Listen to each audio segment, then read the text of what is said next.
Transféré à la prison centrale de Makala après 5 audiences de forcing à la haute cour militaire, les procès du général des brigades Basseliba Jean relancent les débats sur le caractère non indépendant de la justice congolaise 4 ans après l'accession de Félix Tshisekedi au sommet de l'État. Mis aux arrêts le 2 août dernier pour tentative de procurer les armes au colonel Kenga Kenga détenu à la prison militaire d'Endolo. Pour l'affaire Tchebeya, l'avocat général de FARDC, le général Basseliba Jean et les collectifs de ses avocats dénoncent un complot organisé à travers ces procès de la honte émaillés des irrégularités graves et incohérences portées par les tribunaux et les ministères publics en difficulté d'éprouver la culpabilité du général Basseliba. Les faits tels qu'ils sont débilés par le ministère public, je ne me retrouve pas là-dedans. Donc je n'ai pas fait des choses comme ça. Et de deux, je trouve que c'est une infraction nouvelle qui doit être insérée dans le code pénal militaire. Tentative de procurer des moyens pour l'évasion, qui à mon humble avis est différent des tentatives d'une évasion.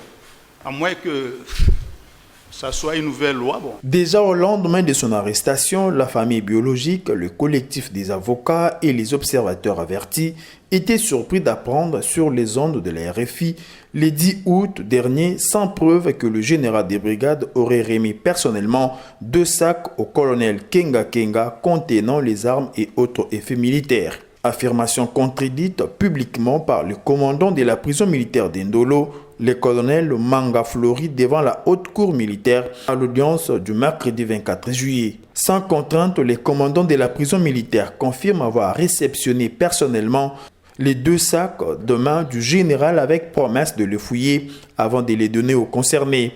Proposition à laquelle le général des brigades Basseliba ne s'est pas opposé en dépit de son pouvoir. Le directeur est là, je l'appelle, je ne sais pas, c'est dans mon bureau, je crois, monsieur le directeur, ça ce sont les effets.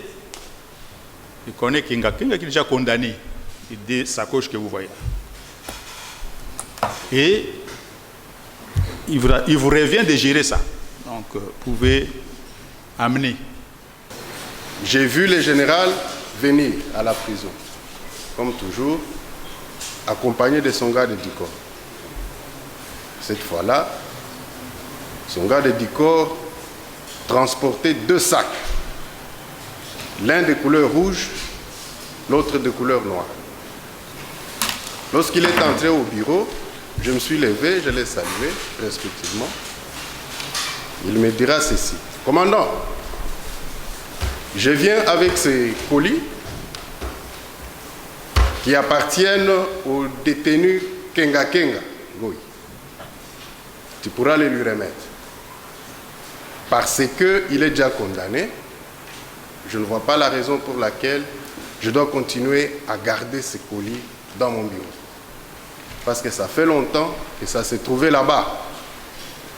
Alors, voilà pourquoi je suis venu avec, pour que tu puisses les lui remettre. J'ai dit à vos ordres, mon général, mais de toutes les façons, avant de lui remettre ces colis, ça va passer par la fouille, en présence de son avocat. Il me dira, ok, ça va, il n'y a pas de souci. À côté de cette révélation du premier témoin convoqué par le tribunal, il est apparu des zones d'ombre et incohérences criantes contenues dans le libellé de prévention. Ces derniers confirment la remise des sacs en date du 1er juillet au directeur de la prison militaire d'Endolo. Pourtant, en cette date, le général était à l'honneur à l'occasion du vernissage de sa dernière publication, aux côtés de plusieurs autorités politico-militaires du pays. Le premier, c'était, quand on m'a entendu, le premier, parce que c'est le vendredi. Après, j'ai réalisé que non, mais c'était le vernissage de mon ouvrage le 1er juillet. La date était retenue de commun accord avec mon éditeur et l'audigène. Sur la liste des irrégularités flagrantes énumérées par le général des brigades Basseliba et ses avocats qui ont récusé la composition du tribunal avant de saisir la Cour de cassation, figure les rejets de la liste des témoins de l'accusé par le tribunal qui a malheureusement déjà convoqué 5 témoins au profit du ministère public.